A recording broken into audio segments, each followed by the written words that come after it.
کہ ہم سوداگر ہیں اور اپنا حال شروع ہی میں آپ کو سنا چکے ہیں۔ زبیدہ نے غلاموں کو حکم دیا کہ ان کی مشقیں کھول دو، لیکن ان کی حفاظت کرتے رہو کہ یہ کوئی گستاخی نہ کر سکیں۔ سب سے پہلے مزدور نے اپنا حال بیان کیا۔ اے محترم خاتون، میں اسی شہر بغداد کا رہنے والا ہوں اور مزدوری کر کے اپنا پیٹ پالتا ہوں۔ آج صبح آپ کی ہمشیرہ نے بازار سے کچھ سامان خریدا اور میرے سر پر رکھوا کر یہاں لائیں۔ باقی حال آپ کے سامنے گزر ہی چکا ہے۔ زبیدہ نے یہ سن کر حکم دیا کہ اچھا تو فوراً یہاں سے نکل جاؤ۔ مزدور ہاتھ باندھ کر بولا کہ تعمیر ارشاد میں عذر نہیں، تاہم اتنی رعایت چاہتا ہوں کہ ان لوگوں کا حال سن لوں۔ قلندروں میں سے ایک قلندر آگے بڑھا اور اپنا حال یوں بیان شروع کیا۔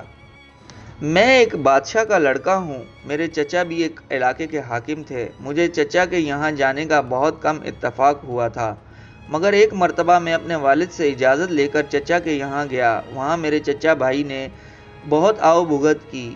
وہ میرا ہی ہم عمر تھا۔ چند روز میں ہم بے تکلف دوست بن گئے۔ ایک روز میرا بھائی کہنے لگا کہ مجھے تم سے ایک ضروری کام ہے۔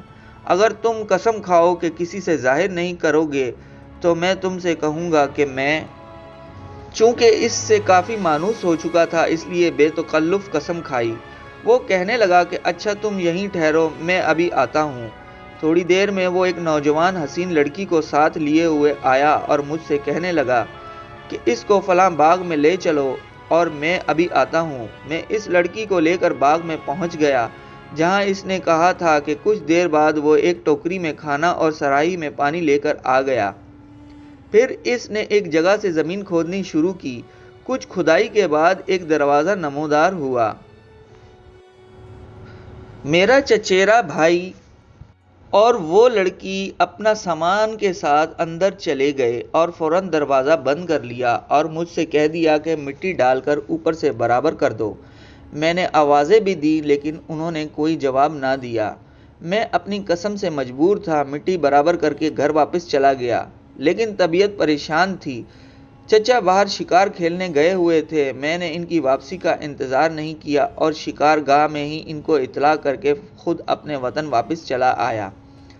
میں جب شہر کے قریب پہنچا تو معلوم ہوا کہ میرے والد کا انتقال ہو چکا ہے اور نمک حرام وزیر نے ملک پر قبضہ کر لیا ہے۔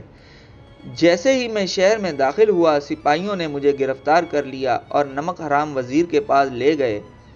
وزیر مجھ سے پہلے ہی بہت ناراض تھا کیونکہ ایک بار بچپن میں میرے ہاتھ سے اس کی آنکھ میں غلیل لگ گئی تھی، جس سے اس کی ایک آنکھ ضائع ہو گئی تھی۔ اب اس کو انتقام کا موقع مل گیا تھا۔ مجھے دیکھتے ہی وہ غصے میں بھر گیا اور میری آنکھ میں انگلی ڈال کر آنکھ باہر نکال لی۔ پھر ایک شخص کو حکم دیا کہ اس کو لے جا کر قتل کر دو۔ وہ شخص میرے باپ کا وفادار تھا۔ شہر سے باہر جا کر اس نے مجھے چھوڑ دیا اور کہہ دیا کہ آپ ادھر نہ آئیے گا ورنہ میری اور آپ کی زندگی کی خبر نہیں۔ میں وہاں سے بھاگ کر پھر چچا کے پاس آیا اور سب حال سنایا۔ چچا اپنے لڑکے کی گمشدگی سے پہلے ہی بہت مغموم تھا۔ میری طبیعت دیکھ کر اور مغموم ہو گیا۔ اس وقت میں نے یہ سب مناسب سمجھا کہ انہیں ان کے بیٹے کا اصل قصہ سنا دوں تاکہ ان کو کچھ تسلی ہو۔ چنانچہ میں نے اپنی قسم توڑ دی اور سب واقعہ چچا سے بیان کر دیا۔ چچا اسی وقت باغ میں گئے اور زمین کھود کر اس تہہ خانے میں داخل ہوئے۔ وہاں جا کر کیا دیکھتے ہیں کہ میرا چچا زاد بھائی اور وہ لڑکی ہم آغوش لیٹے ہیں۔ قریب جا کر دیکھا تو وہ مردہ تھے۔ میرے چچا نے غصے کے عالم میں کہا کہ اچھا ہوا دونوں مر گئے، دنیا میں بھی ان کو سزا مل گئی اور قیامت کے روز بھی دوزخ میں جلائے جائیں گے۔ میں نے حیرت سے چچا کی طرف دیکھا کہ ان کو غم سے زیادہ غصہ ہے، تو وہ کہنے لگے کہ یہ بدنصیب جس لڑکی کے ساتھ پڑا ہے یہ اس کی حقیقی بہن ہے۔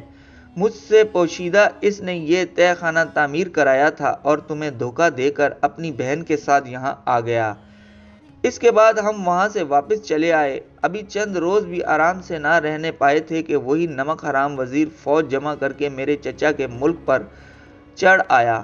ہمارے پاس ساز و سامان بہت کم تھا، فوج بھی زیادہ نہ تھی، اس لیے شکست کھائی۔ میرے چچا بھی لڑائی میں کام آ گئے۔ مجبوراً مجھے وہاں سے نکلنا پڑا۔ اب دنیا میں کوئی ٹھکانہ نہ تھا۔ میں نے قلندرانہ وضع اختیار کر لی اور جگہ جگہ پھرنے لگا۔ چنانچہ آج بھی میں بغداد میں پہنچا تھا اور ان دونوں قلندروں سے بھی آج ہی ملاقات ہوئی تھی۔ یہ قصہ سن کر زبیدہ نے اس کو چھوڑ دیا۔ وہ قلندر بھی ایک سمت کھڑا ہو گیا تاکہ باقی لوگوں کی داستان سن سکے۔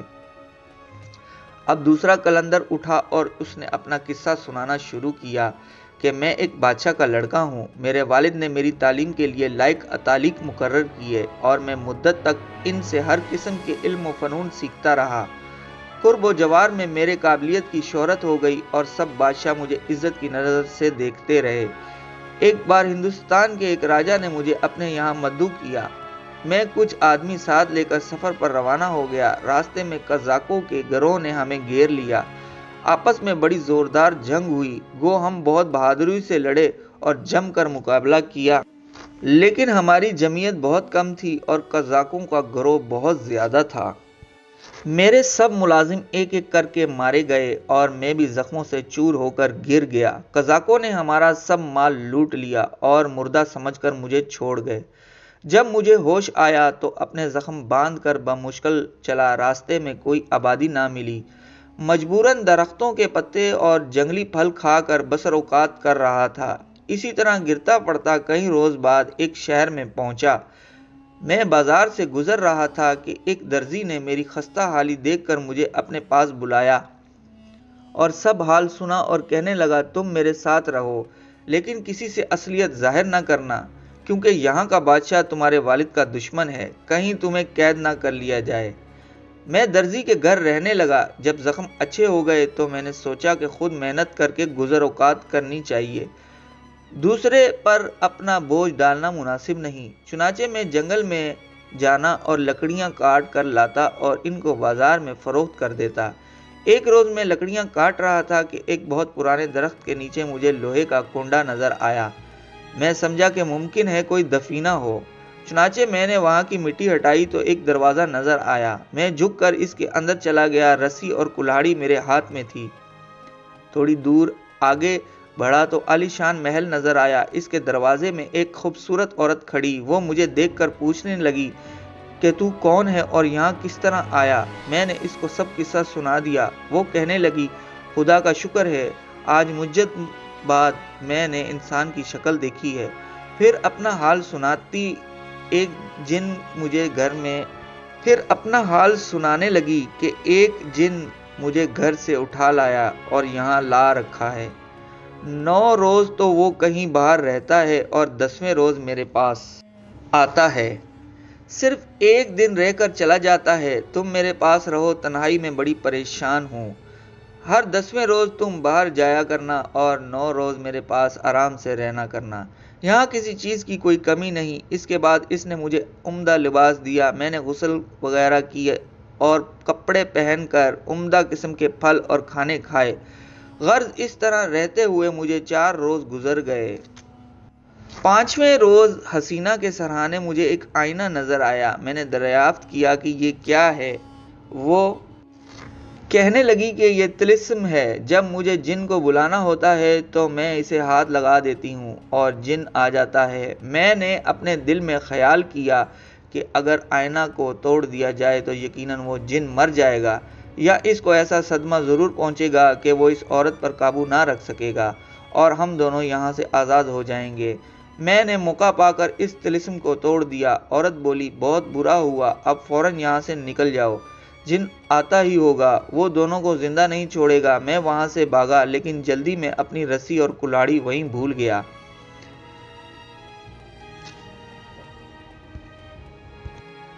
اتنے میں جن آ گیا اور اس عورت سے پوچھنے لگا کیا معاملہ ہے؟ وہ بولی کچھ نہیں، نشے کی حالت میں یہ طلسم میرے ہاتھ سے ٹوٹ گیا ہے۔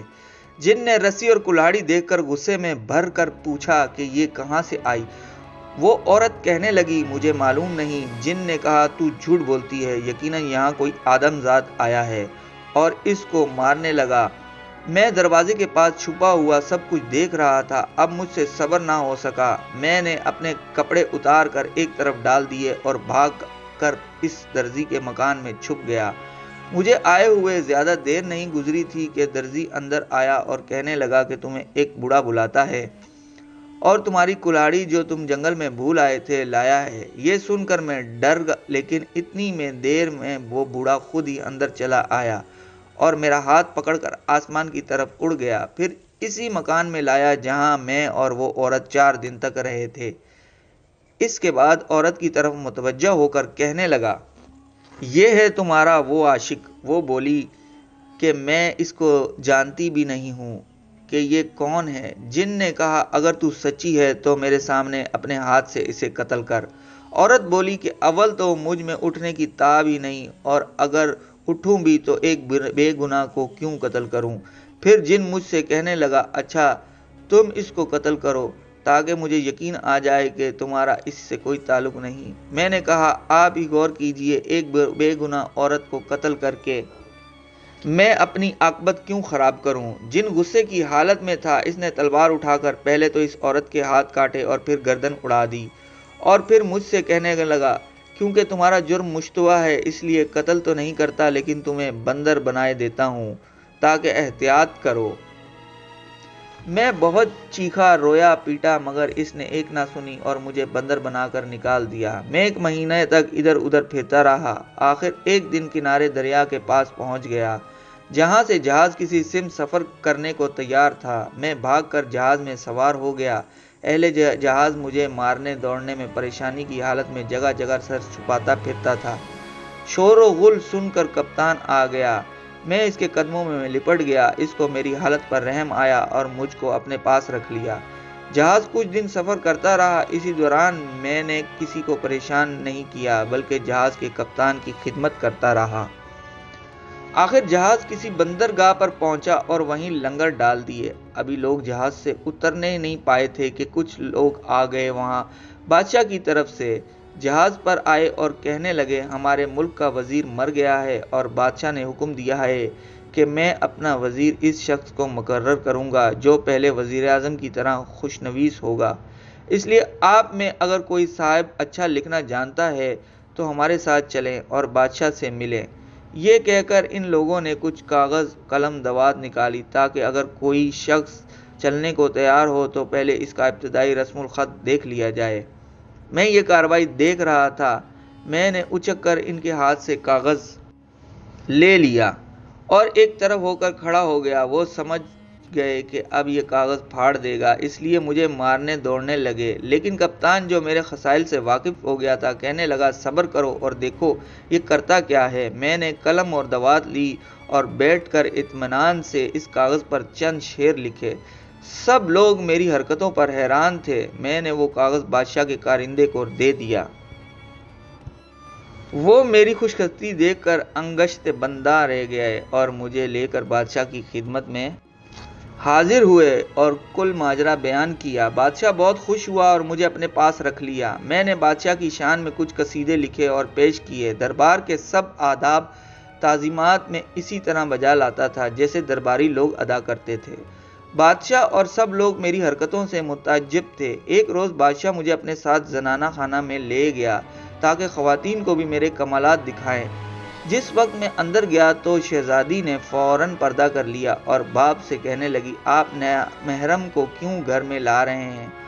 بادشاہ نے تعجب سے پوچھا، یہاں کون غیر ہے؟ شہزادی کہنے لگی، یہ بندر جو آپ کے ساتھ آ رہا ہے حیوان نہیں بلکہ انسان ہے اور کسی نے سحر کر کے بندر کی شکل بنا دی ہے۔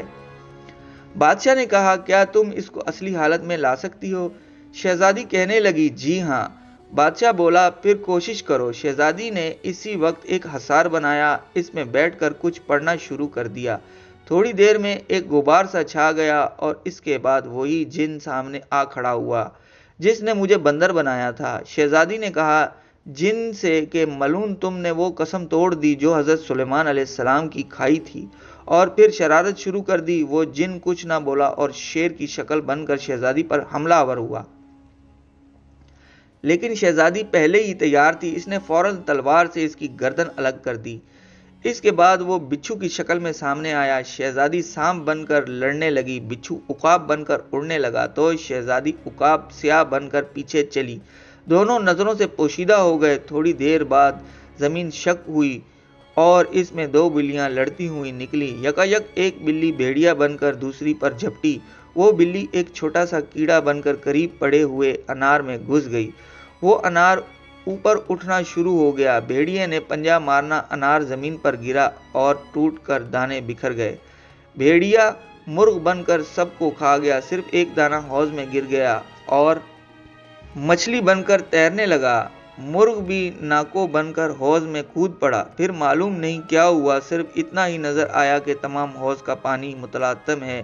کچھ دیر میں تلاطم بند ہو گیا اور سامنے دو شعلے بھڑکتے ہوئے غور سے دیکھا تو معلوم ہوا جن اور شہزادی شعلہ جوالا کی صورت میں ایک دوسرے کے ساتھ مصروف پیکار ہیں، اور ہمارے قریب آ کر آگ اتنی برسی کہ تمام مکان میں آگ لگ جانے کا اندیشہ ہو گیا۔ لیکن شہزادی ان شعلوں کو برابر ٹھنڈا کرتی رہی۔ پھر ایک چنگاری میری آنکھ میں گر گئی اور آگ بجھ گئی۔ بادشاہ اور دوسرے لوگوں پر بھی شعلے گرے۔ ہم اس مصیبت سے پریشان تھے کہ شہزادی اپنی اصل صورت میں ظاہر ہوئی اور کہنے لگی، جن کو تو میں نے جلا دیا ہے، جلد تھوڑا پانی لاؤ تاکہ اس بندر کو اس کی اصل صورت میں لے آؤں، کیونکہ میرا بھی کام تمام ہو چکا ہے اور چند منٹ کی مہمان ہوں۔ پانی حاضر کیا گیا۔ شہزادی نے اس پر دم کر کے میرے اوپر چھڑکا تو میں فوراً اپنی اصلی حالت میں آ گیا۔ پھر شہزادی نے ایک چیخ ماری اور جل کر راکھ کا ڈھیر ہو گئی۔ یہ حالت دیکھ کر مجھے بہت صدمہ ہوا کہ وہ غریب صرف میری وجہ سے اپنی زندگی کھو بیٹھی۔ بادشاہ کو بھی بے حد صدمہ ہوا۔ وہ مجھ سے کہنے لگا کہ یہ مصیبت صرف تمہاری وجہ سے نازل ہوئی ہے، اس لیے بہتر یہی ہے کہ تم یہاں سے چلے جاؤ، ورنہ جب میں تمہیں دیکھوں گا تو جوان بیٹی کا غم تازہ ہو جائے گا۔ چنانچہ میں اسی وقت روتا ہوا وہاں سے چلا گیا اور قلندر بن کر آج ہی بغداد میں آیا ہوں۔ اب زبیدہ نے اس کا قصہ سن کر کہا، تمہارا قصور معاف کرتی ہوں اور تمہیں اجازت ہے کہ یہاں سے چلے جاؤں۔ لیکن اس نے بھی باقی لوگوں کا حال سننے کی اجازت چاہی اور ایک طرف کھڑا ہو گیا۔ اب تیسرے قلندر اٹھا اور اپنی داستان شروع کی۔ معزز سامعین، اگر آپ نے تیسرے قلندر کی داستان سننی ہے اور چاہتے ہیں کہ کہانی کو اپنے اختتام تک پہنچایا جائے تو پلیز ہمیں کمنٹ کریں تاکہ اس کہانی کا دوسرا حصہ بہت جلد آپ لوگوں تک پہنچایا جائے۔ بہت شکریہ۔ اللہ حافظ۔